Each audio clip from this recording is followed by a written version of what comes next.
Hi guys, Kaiser here, and welcome back to Age of Empires 3.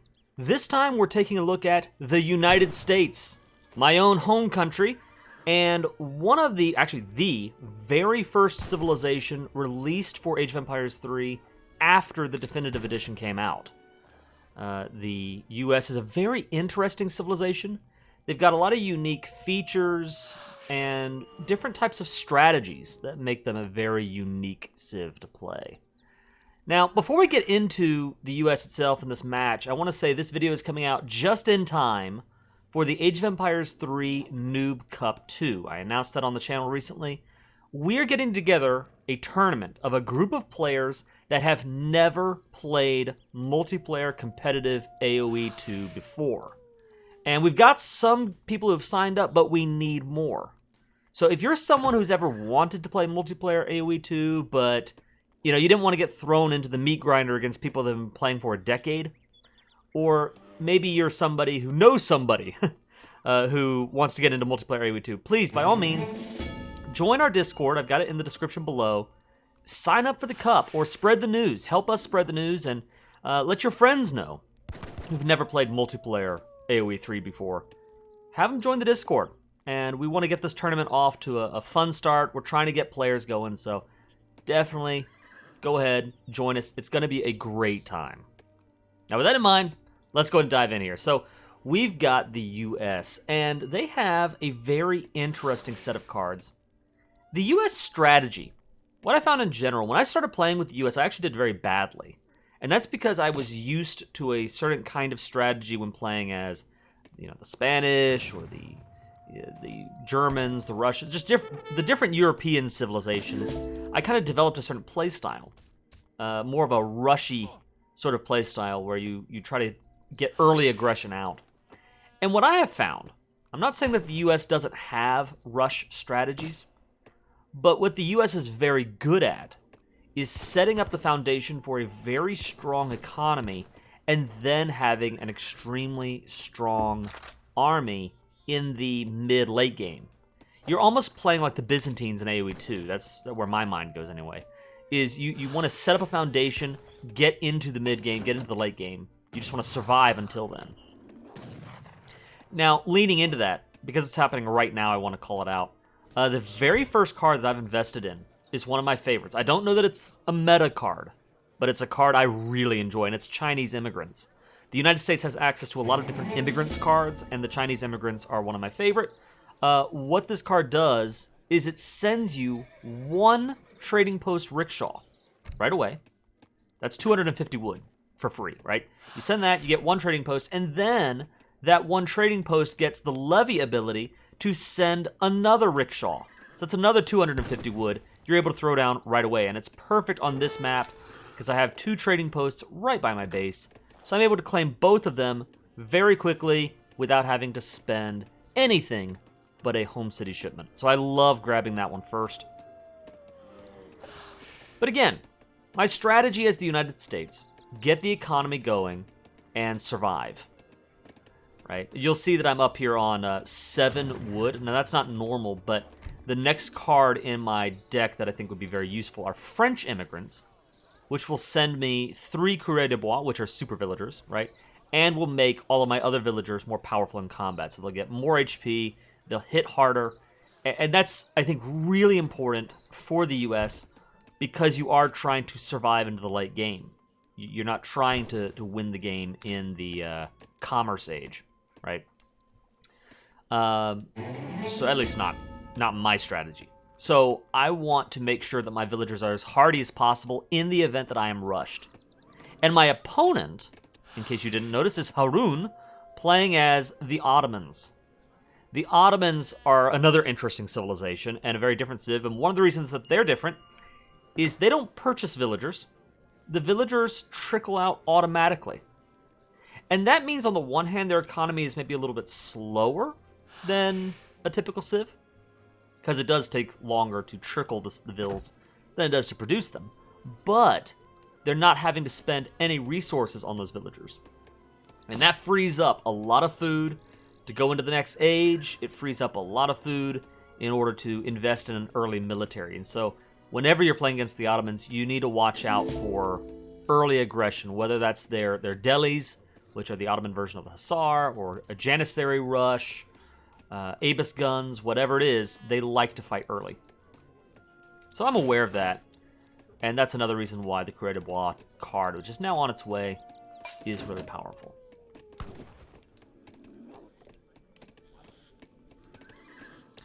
Here's a little moment for me that I try not to let this happen, where the sheep get pushed, or the deer get pushed up against this ice wall. And so I've only got 3 vills that can actually access the sheep, and the rest are just standing around doing nothing. They're not helping me out at all. I finally noticed that and move them. Well, let's go ahead and take a look at my deck, and we've just queued up, actually, to the Commerce Age. Now, one of the things that I wish I could show off in the replay, but one of the ways that the United States is a very unique civilization is your deck only carries 21 cards. 1, 2, 3, and 4. Not the usual 25, but only 21. But then, whatever politician you pick when you age up, which for the United States is not politicians, but they are states. You're choosing one of the United States. In our case here, I've chosen Virginia. And whatever state you pick will unlock 2 new home city cards that go into your deck on top of what you've already selected. So it gives the United States a lot of flexibility in game to decide what decks you need. So you're almost building your deck, or half of your deck anyway, as the game is going on. And so I'm now shipping, I've already shipped the State Militia just because I need an early army. I sense that I need that because my Explorer, you may have noticed, he came moving forward and he saw the stables, he saw the artillery foundry. I don't believe I caught sight of the barracks. Yeah, I didn't see the barracks, but I did see the stables. So I know that I should be expecting aggression, right? And then this is a little bit greedy, but I'm sending the Virginia plan. You send this card, it costs 1 shipment, but once the card completes, you get 2 shipments back. So you definitely want to send it whenever you can get away with it, but it does take some time. And so knowing that I'm about to face some pressure, maybe I just should have sent the regulars right away. Maybe I should have sent the frontier defenses. And that's what at least in my deck, as we see Harun is about to attack me, that's what I like to build my US deck on, or what I've experimented with so far. A lot of the cards here are all about defense. They're about trying to survive and getting up into the next age. Another card that I'm sending and I'm sending this card because I'm expecting cavalry. I saw the stables. Lee's Legion ships a number of carbine cavalry, which is their version of the dragoon, and it enables it in the commerce age. That's normally an age 3 unit. It's in an age 2. What is your command? I've got militia on the field. State militia are the US's version of the crossbowmen. They are a skirmisher unit. They do good damage. They don't have a lot of HP. They are weak, but they're fast. They move faster than units typically do. Like here, you actually see they have 4.5 move speed compared to the Janissary's 4.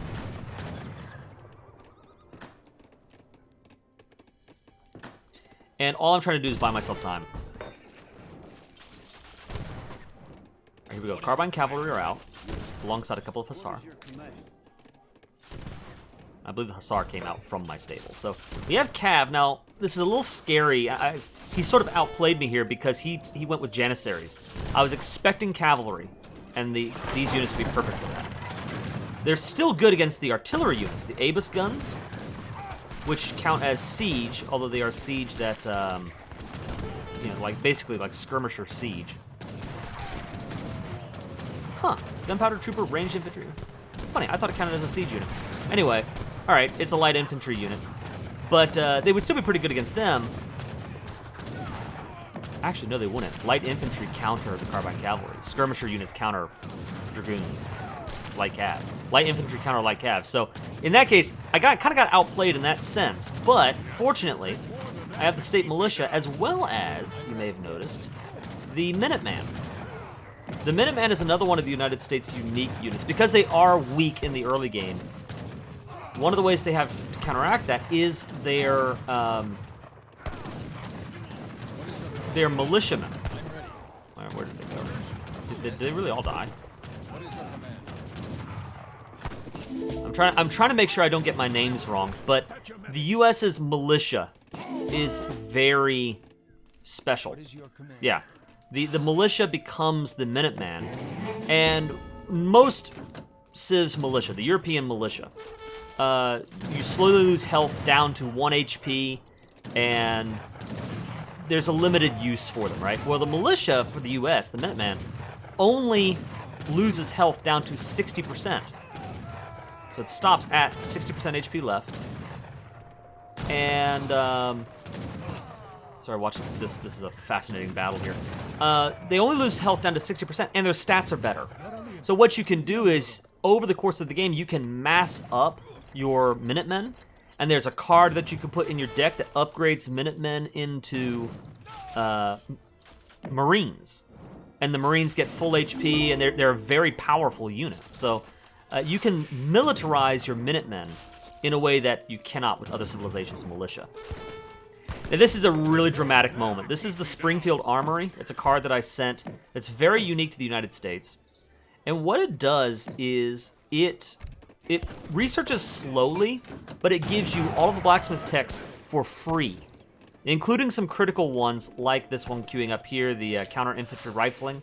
That's going to make my state militia and my sharpshooter unit much better at countering the Janissaries. So I know that I want that. As long as the armory stands, these technologies are free. If I lose it, I don't believe I get it back. It's just gone. That would be a huge feather in the cap for Haroon here. He's done a decent job distracting my eco. I have nothing on gold right now. He, meanwhile, has 27 bills to my 31, so I'm a little bit ahead in bill counts. I've got regulars on the way, militia on the way, I've queued up Minutemen, trying to push him back. The armory is about to go down. And fortunately for me, I don't know that he realizes, he pulls back with 48 HP on the armory. If he had committed to the siege there, he would have lost all of his units, but he lost them anyway. He would have taken the armory down, and that would have been really bad for me. Because for the United States, one of the ways that they have such a strong economy is, with the right set of cards, you get access to so much technology for free. I've already mentioned the Springfield Armory, that's one of them. And there we see a Janissary push that just falls apart to the combination of state militia, Minutemen, the regulars. Good push there. That's one. Another card that I think you need to have in every US deck, it is really cool. Hamiltonian Economics. What this card does for you is it makes every technology at the marketplace free, and if you had already happened to purchase anything at the market, any technologies, Hamiltonian Economics refunds that cost back to you. So it's a very, very strong card. It means that the US, they can just go to the market and just pick up all of the ecotechs. And all you're paying for is market production time, right? Whereas every other civilization, you're having to weigh very carefully. Do I have enough money to afford hunting dogs? Should I spend those resources elsewhere? It takes time to pick up those techs, right? For the US, it's free with a card like that. So at this point, I've repelled his invasion. I feel pretty good. I see that the score is higher for me. I've got more trading posts up, so I know I'm trickling in more XP. I'm feeling pretty decent, and I especially because I saved the armory. You'll notice I repaired that right away. So here we go. The counterattack begins. And with the U.S., we've got, I've already mentioned the, I've mentioned the state militia already, right, and how they're unique. And they've got more movement speed than other units, and they're a decent skirmisher unit. Plus, there are a lot of ways you can upgrade state militia. So even though they're a crossbowman equivalent, they can be upgraded pretty significantly if you decide to go down that route. There is an alternative to the state militia called the sharpshooter, which is not as fast as the state militia, and it costs food and gold instead of food and wood. But the skirmisher has way more range than the state militia. And that is a pretty powerful benefit as well. You can use that in order to kind of get into these skirmish situations where you're harrying your opponent. You show up, take some pot shots, run away, take more pot shots, and if you can, what do I want to say? Again, kind of skirmish your opponent that way, lure him. You can use them very effectively. But they only show up in the third age, unless you pick up a card that's not in here. Anyway, all right, so we're going up to the third age now, destroying this military here, and we see that my opponent, he has decided to wall in. So now that he's lost that initial rush, he's a little confused, I think. What do I do now? And he's pulling back and trying to stay safe at home, build up an army back in base.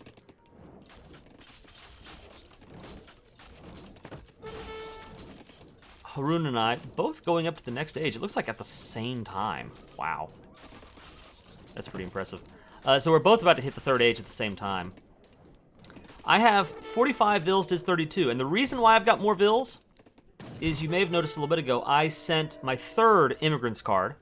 You may be able to hear the train behind me. That's them now. The Irish immigrants coming in. This is a really neat card because it sends 2 settlers and then 2 more settlers for every 5 minutes of game time passed, up to a maximum of 30 minutes. So the longer it takes you to send that card, the more vills you get, but an individual villager is more valuable in the early game, right? It's sort of like in the early game, if you've got 5 vills and your opponent has 4, that's a huge benefit. In the late game, if you have 99 vills and your opponent has 98, that's really not nearly as big of a difference. So you have to time it right and figure out when is the best time. Ooh, this is a big moment. When's the best moment to send those Irish immigrants? Anyway, my opponent gets out falconets. That's great counter to infantry. I'm taking some nasty hits there. I can deal with the Janissaries and the Başibozuk, which is the Turkish militiamen. But the falconet, I need some cavalry for that. And I went ahead and picked up Maryland as my, I'm sorry, not Maryland, New Hampshire as my second state. The Napoleon guns are nice. That's a pretty cool card to have, but I really like the idea of New Hampshire manufacturing. Now, I will be honest with you, one of the reasons why I picked New Hampshire is because I actually forgot that as the United States, you get 2 factory cards in the 4th age with your state choice. So if you look in your US deck, you don't get access to those. You don't see the factory cards, and I forgot that the US still gets factories. So when I saw this, I thought, oh, okay, I definitely want a factory. Let me go ahead and get a factory in the 3rd age, which is a really nice economic bonus. No other civ that I'm aware of gets access to factories in the 3rd age. So that's pretty cool. And the Napoleon guns are nice too. I want some artillery on the field. But what I'm really looking at is down here. You'll notice I have quite a few carbine cavalry, quite a few sharpshooters, and there we go. I've got patriotism, which trains infantry and cav faster. Shotgun messengers, not very useful on this map, but because I love the Chinese immigrants so much, I love the idea of upgrading my trading posts with this powerful charged attack. I think that's pretty cool. It's very thematic, so I like this card. Continental Rangers. It increases the attack and HP of ranged infantry. Specifically, sharpshooters is what I have in mind here. So I've got quite a few sharpshooter cards, quite a few carbine cavalry cards. I believe I have a card that upgrades my carbine cavalry. Buffalo soldiers in the 4th age. Carbine cav attack increased, yep. And coffee mill guns. Gatling guns no longer need to reload, as well as rolling artillery, which will ship me Gatling guns over the game. And that, for me, is going to be my late game composition. That's the main army plan. I want to get up sharpshooters, which are the United States version of the skirmisher, right? Very long-ranged anti-infantry, or specifically anti-heavy infantry units. Sharpshooters are great against infantry in general. They are very weak to cavalry. If you let cav get in their face and do melee damage, sharpshooters are in trouble. That's where the carbine cavalry comes in. They are the US version of the dragoon. It's interesting, they are weaker than typical Dragoons in the sense that they only do 11 damage, but they fire that damage twice. Rapid fire back-to-back shots. Bam, bam. If units, I don't know about this in AOE3. If units ever do like additive armor, then that's a problem. Like if an enemy has armor where they say, yeah, we're gonna go ahead and take away 2 points of damage from every hit. Well, then it's a problem when you have this sort of stacked damage, because then you're taking 2 points from both shots. So 2 armor becomes 4 armor, right? But to my understanding, the way it works is percentage damage is what's used instead. And if your opponent is subtracting percentage damage, well, then it doesn't matter. It's essentially, effectively, 22 damage that the unit does here, and then whatever armor is deducted from that total, regardless. So I don't know. If anything, I think this is probably a benefit because it keeps the Carbine Cavalry from overkilling a unit. Like, let's say that I'm shooting at something that has 11 HP. Well, one Carbine shot will kill that unit, and then the second shot can then turn and fire at something else. Whereas if the Carbine Cavalry just had 22 damage in a single shot, all of that 22 damage goes to the first unit, and then you're left reloading the gun before you can fire again. So it's a very flexible, good Dragoon unit. I've heard some people say that it's on the weaker side, but I'm not sure about that. I like the unit, and I like the composition. I love the Skirmisher Dragoon combo. I love the Carbine Cavalry combo, because the Carbine Cav can deal with all manner of cavalry. It can deal with artillery, because you'll notice too, Carbine Cav does anti-artillery damage, right? It does double damage to artillery. And artillery does not do the kind of bonus damage to cavalry that does to infantry. So, a great choice for artillery, a great choice for cavalry, and if you get into a Dragoon versus Dragoon fight, well, remember, light infantry, like skirmishers, do bonus damage against Dragoons. So they cover each other's back very effectively. And then behind that, as we see that I'm about to enter into the 4th age, we also have the Gatling guns. And the Gatling gun is the United States replacement for the Falconet. Now, this is an amazing unit, and it's probably the United States' strongest unit, especially with coffee guns, which keeps the US from having to reload their Gatling guns. They could just keep firing as long as there are enemies in range. It's very powerful. It does a great job at absolutely melting waves of infantry. Not half bad against buildings either. So, a really good unit. And of course, I have all of this XP that I'm using. I can ship this rolling artillery card again and again and again and just mass up Gatling guns, even without needing to throw down the artillery range, which I will do anyway.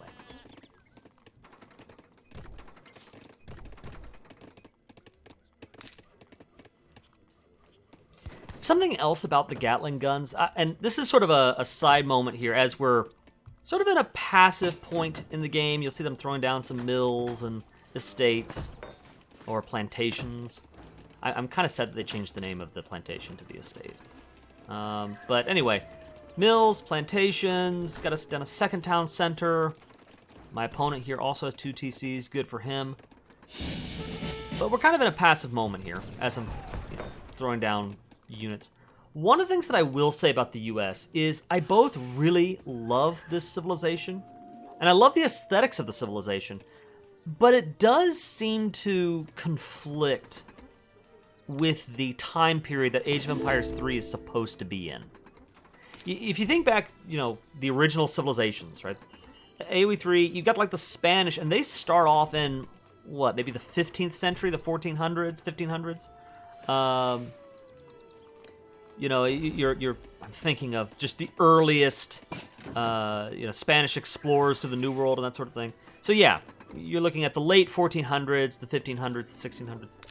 And then you have the United States, which starts the game off in, like, what? I mean, the United States came to be in 1776, and a lot of the aesthetics of the Civ seem to go up into the 1800s. So you got the Wild West, the Civil War, and it just seems to be a Civ that aesthetically looks to be far more in the future than other Civs.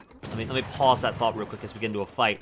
The Carbine Cavalry were attacking the gate here, getting some damage in. I know that the falconets are back there. I'm trying to lure them in. I'm ready.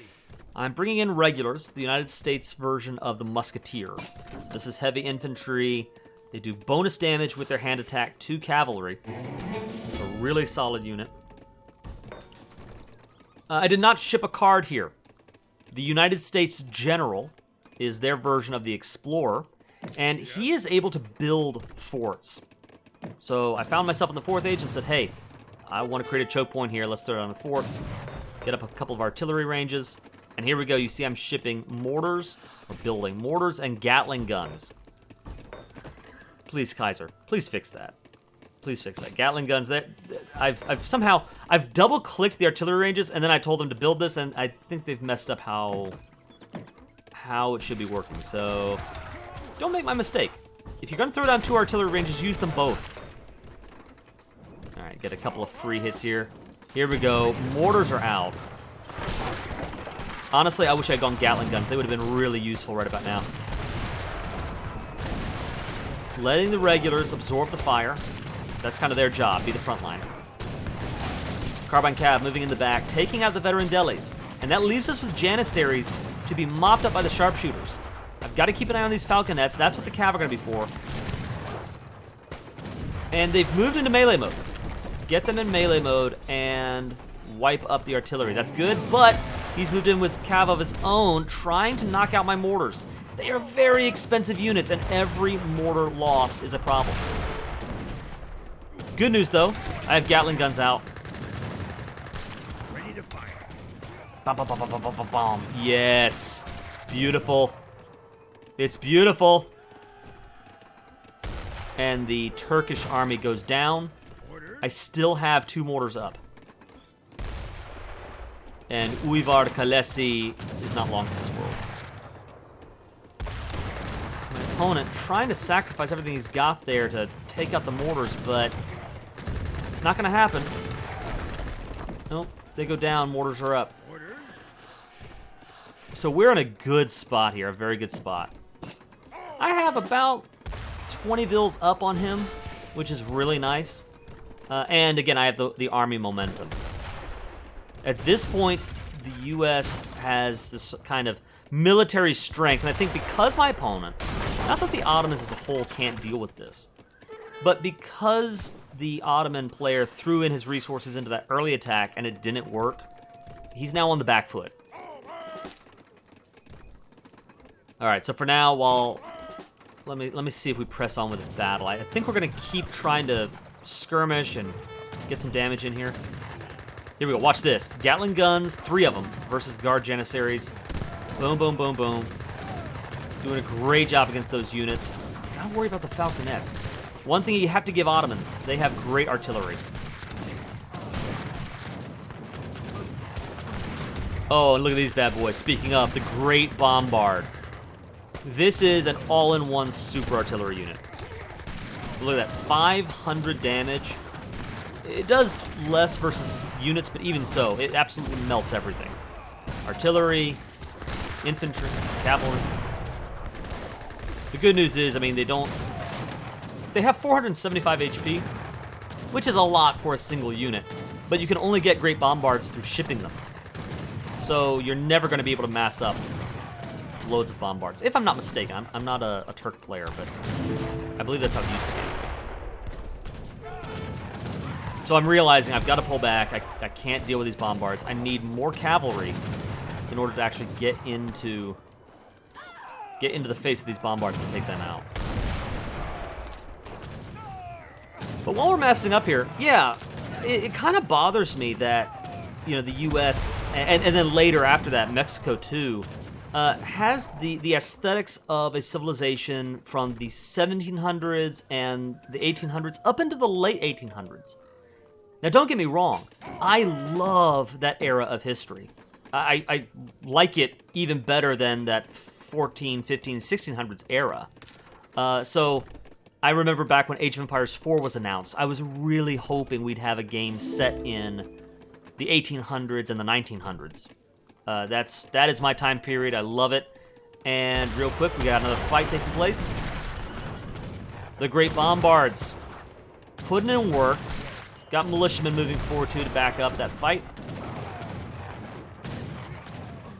But you'll notice they do 0.5 damage against cavalry. Yeah, I guess they do full damage against infantry, don't they? So yeah, you want to send cavalry against the Great Bombards. Don't fight cav against Janissaries. Janissaries win that. So they go down, but I think that's very worth it because Great Bombards are a unit that will be very difficult for Haroon to replace. Whereas for me, I can replace Dragoons pretty easily.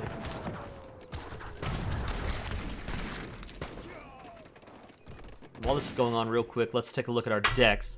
We've sent in the 4th Age the Buffalo Soldier upgrade, so Carbine Cav doing more damage. We've got more Carbine Cavalry on the field, on their way, if I'm not mistaken. No, we're queuing them up or to ship these units. Patriotism. I wish I picked up Patriotism. That would be really nice. And here we see in the 4th Age, you do in fact get factory wagons. So you can only throw 2 down. So if you get to the 4th Age, you've already got 1 with New Hampshire manufacturing. You can only send 1, and the other one, well, I guess you can keep that as backup in case you lose 1, but I don't know. Otherwise, it's just hanging there. So that's kind of the downside of the New Hampshire manufacturing.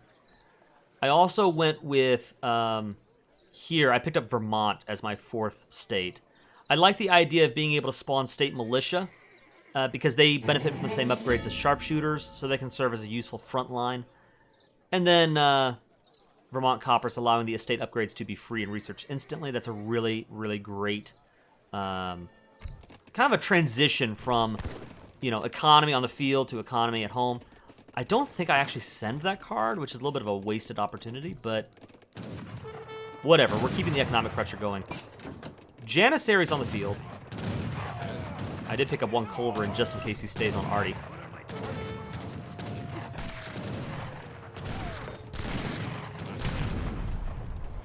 Veteran sharpshooters versus Janissaries. Light infantry beat heavy infantry, so they're doing their job. And the other units here, the Culverin, the Carbine Cav, helping out. Culverin, I'm growing to respect Culverins more. You know, they're not as effective in an all-around role as Falconets are, but they aren't useless either. And they're very good, of course, at countering enemy artillery. So it's really helpful to have 1 or 2, and even in a role that's not their most efficient role, they're not bad. You know, they do their part. I like it. What is your command? All right, so I've got some Carbine Cav that go down as a front line, but that's okay. That was by design to allow the sharpshooters to just get in more damage. I'd say Haroon is very much on the back foot at this point. But yeah, I mean, looking back at AOE3, kind of in that early period, they're in the 1500s, and especially England, Great Britain, right? I remember one of the things that always frustrated me about AOE3 is that the English have longbows. Now maybe we say, hey, that's like a tip of the hat to Age of Empires 2, right? Which, okay, I can kind of appreciate that. But man, this is a game that's supposed to be about redcoats, and you know that's where my mind would keep going. Is that I want that kind of thing, and they do have an upgrade for their musketeers that turns them into redcoats in the final age. But I wanted a redcoat unique unit, and I wanted the Civ to look a little bit more, I don't know, just evocative of that English colonial power than what the game originally gave us. And I think that the AOE3 devs have done a good job, sort of, after Definitive Edition, they've started tweaking those civilizations in a way that is better and better, I think.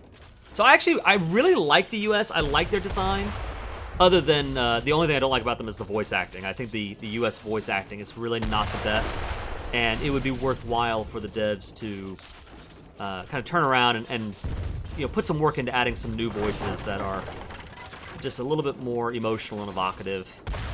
But yeah, with England, it's just ancient longbowmen. Why do we have longbowmen in the New World? And you know, with the Germans, it seemed like kind of a hodgepodge of some random things, and I really enjoy what they've added to Germany with some of the recent patches, the cards and the units. The Landwehr, it's a great unit. So the US is kind of a dichotomy to me. I like them, and I think it makes Age of Empires 3 better, and I know this is maybe heresy, but I would love to see them go back to those original civs and really push the envelope even further in redesigning them, adding more units. I love what they've done so far, and I say more. Keep it going, because I really applaud the changes they've made. Let's take a look at my opponent real quick. We haven't even looked at his deck. Let's analyze briefly. As we see, by the way, he's sending Cav, which I think is not a bad choice, but I've still got a howitzer on the field. Yeah, he's sort of walled him off into corners. There was a moment earlier he threw down these stables, and I forgot to put the camera on, but he got these stables down and tried to get some cavalry into my economy, which was a good move, but fortunately I had Carbine Cav already parked in that spot. The Carbine Cav dealt with the delis, and now they're kind of counterattacking. So, it's a good spot. Looking at his deck here real quick, we see a Janissary in the second age. Interesting, a bunch of bonuses cards that haven't actually been shipped, so he's missing out on a lot of stat buffs there, probably because he was never able to get the mass that he wanted.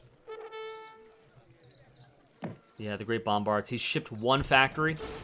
I'm kicking myself, by the way, for not scouting up a little bit ahead and seeing that factory. My units were right here, but stopped just short of where they needed to see. Look at that. Look at that right there.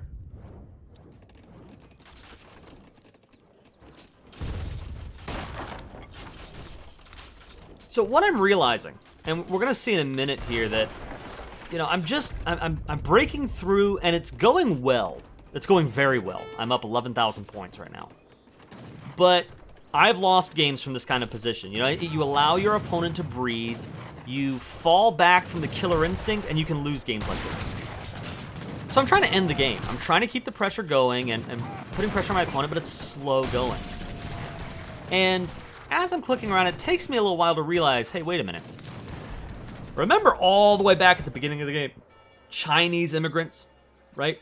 Those Chinese immigrants have claimed for me 2 trading posts, and I've got another one right here for the, what civ is this? This is the Cheyenne.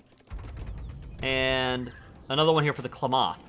So I've got 4 of the 6 trading posts on the field. I can go ahead and just claim a monopoly victory and force him to fight me on my turf or lose. So I spend the resources and get the monopoly victory going. And this is always kind of a fun moment where I'm trying to keep pressure going on him. I notice the barracks. He doesn't need those barracks. You don't need them.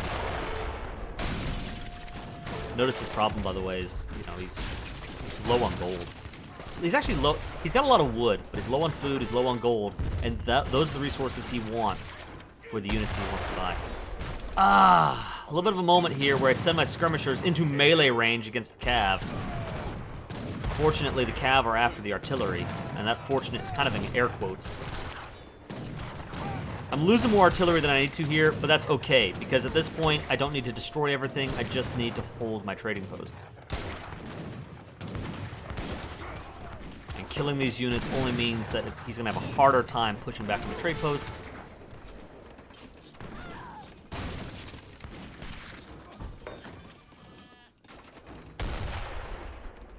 Yeah, this is tough. If you're Haroon, I don't know what you can do here. Go back to me here. I've got 14 sharpshooters, 12 carbine cav. In a good spot. In a very good spot.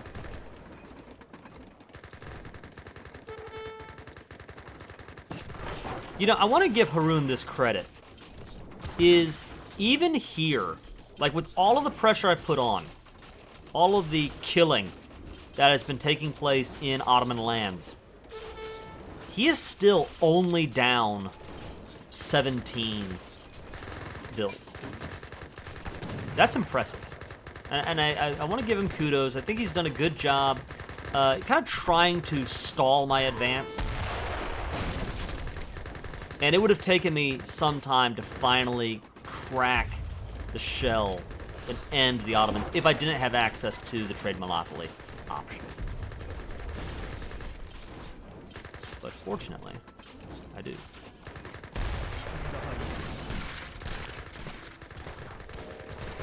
Got some guard militiamen up here. And what I'm trying to do, I got a couple of, what's that? Yeah, a couple of riflemen, Klamath riflemen, and a scout.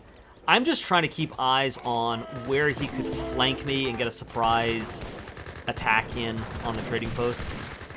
And you do see, he's got vills over here, trying to rebuild an economy, get stables up. Age of Empires 3 does not have trash units in the way Age of Empires 2 does. And that means that it's harder to mass up cheap units and get a flanking attack going, which works for me.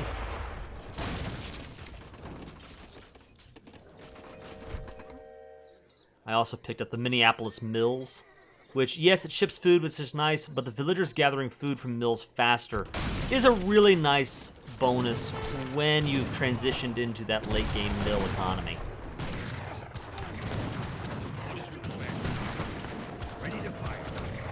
All right, Gatling guns, do your job. Yeah, come on. Move. Here we go. Can I move the camera? If I can, I don't know how, but...